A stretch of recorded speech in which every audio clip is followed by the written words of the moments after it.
Those are my words. I wrote them down years after it all happened, trying, somehow, to make sense of it. But it's not poetry. It's a memory. The memory of a day the world simply ended, when a darkness fell that was blacker than any night you can possibly imagine. A darkness that just swallowed the sun. My name is Gaius Plinius Caecilius Secundus. You might know me as Pliny the Younger. In the year 79 AD, I saw my world get completely, suddenly wiped off the map. I wrote down everything I saw and a couple of letters to the historian Tacitus, because I couldn't let the truth of what happened just get buried and forgotten. So what you're about to hear, it's not just some history lesson. It's the story of how I survived. You know, before the end, it was just an ordinary day. I want you to picture my Xenum. It's late summer, the air smells like salt, like hot stone.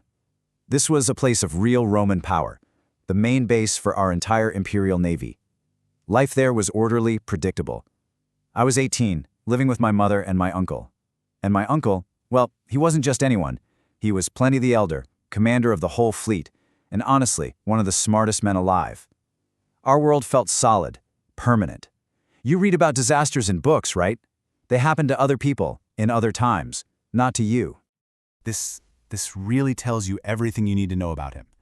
His passion for learning wasn't just a hobby, it was everything. He truly believed that any time not studying was a waste, a kind of little death. He would have people read to him while he ate, while he was in the bath. He was even carried through Rome in a chair because he thought walking took up precious time he could be using to read a book. He used to say that no book was so bad you couldn't get something good out of it.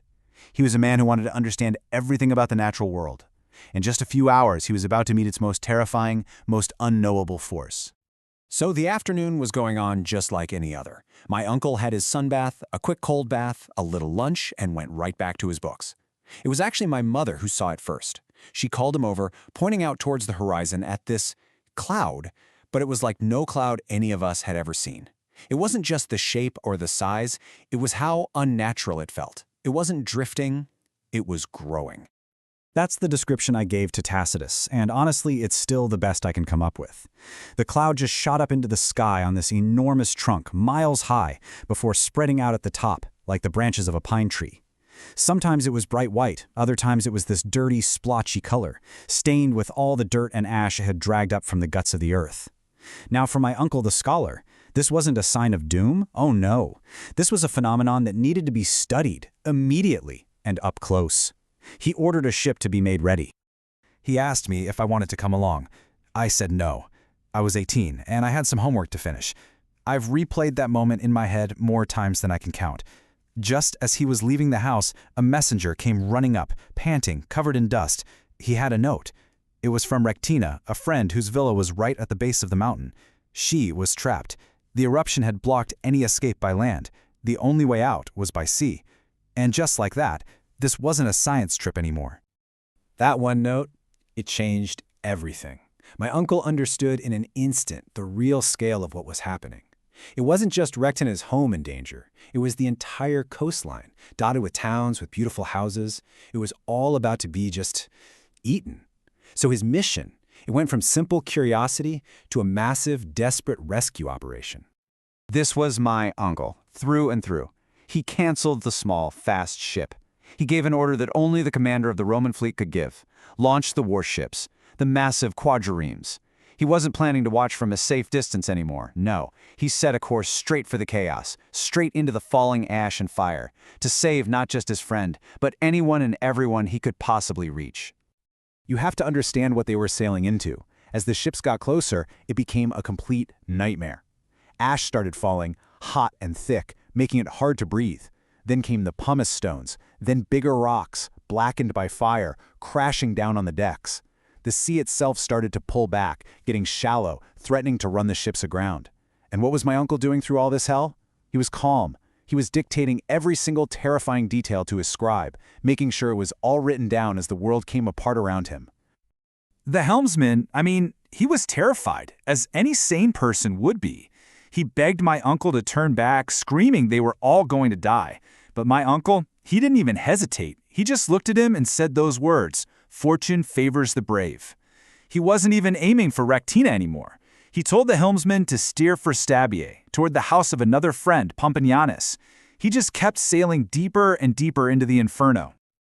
So while all that was happening, back in Misenum, clear across the bay, our own nightmare was just getting started. We weren't getting the fire and the ash. Not yet. We were getting something else. The earth itself was trying to throw us off. For days there had been little tremors, but this was a violent, endless shaking. It felt like the very bones of the world were breaking.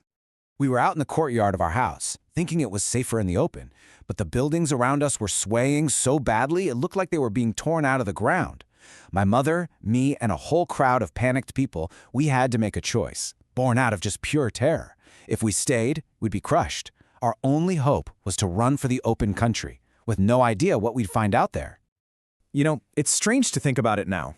There was my uncle, a true Roman commander, sailing right into the fire, driven by duty and a courage that I still can't really wrap my head around. And then there was me, an 18-year-old kid, running away from it, clutching a history book as if the stories in it could somehow protect me. He was the hero from the books I was reading, and I was just a scared boy trying to keep me and my mom alive. So we got clear of the town, and we stopped to catch our breath.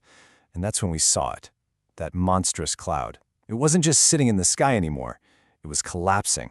It poured down the side of the mountain, this black river of smoke and ash, and it just spread over everything. The land, the sea. It completely swallowed the island of Capri. The sun didn't set. It was just switched off. And then the darkness was on us. This wasn't the dark of night. It was the thick, heavy blackness of being sealed in a tomb. The ash started to fall, and in that suffocating black, the only thing you had left was your hearing. And what we heard was the sound of pure, unfiltered terror. In that darkness, seeing was useless. We were buried. The only way you could find the people you loved was to call out their name. A kid crying for his mom, a husband shouting for his wife. We weren't people anymore, just voices floating in a choking, endless night. We were all crammed together, but every single one of us was completely alone. And that's when belief itself just broke. See, we Romans believed the gods kept the world in order. They made the sun rise, they kept the ground solid. But this wasn't the anger of the gods. This was pure chaos. It felt like the gods had either just left, or, and this was even scarier, maybe they were never there to begin with. This was the fear that finally settled in everyone's bones. This wasn't just a disaster. This was the end. The final, eternal night that we'd only ever read about. We truly believed we were living through the last moments of the universe, and that the light was never, ever coming back. A light did come back, eventually, but it wasn't daylight. It was this weak, yellowish, sick-looking glow, and it showed us a world we didn't recognize. Everything, the fields, the houses, the trees, the whole landscape, it was all gone, buried deep under this thick, gray blanket of ash. It was like a heavy snow had fallen and just muffled the entire world into a dead, silent white. We somehow made it back to what was left of Misenum, just clinging to this sliver of hope about my uncle. We waited. 3 days, no word. Then, when the ground was finally cool enough for people to search at Stabiae, they found him. The poison gases from the volcano had gotten him. His body was completely untouched by the fire or the rocks. He was lying on the beach, fully clothed, just as he'd been in his final moments. That's the image that stays with me. The world around him had ended in screams and fire and violence, but my uncle, the man who faced it all without fear, he just looked like he had laid down to rest. A quiet, peaceful end in the middle of all that destruction he tried so hard to fight. I lived, and I wrote it all down so that the memory of what happened and the memory of my uncle wouldn't stay buried under all that ash. But when I think about how they found him, so peaceful, it leaves me with this one question. We look at the ruins today and we see all that fire and fury, but then you see my uncle, who just looked like he was sleeping. It really makes you wonder, how does a world actually end?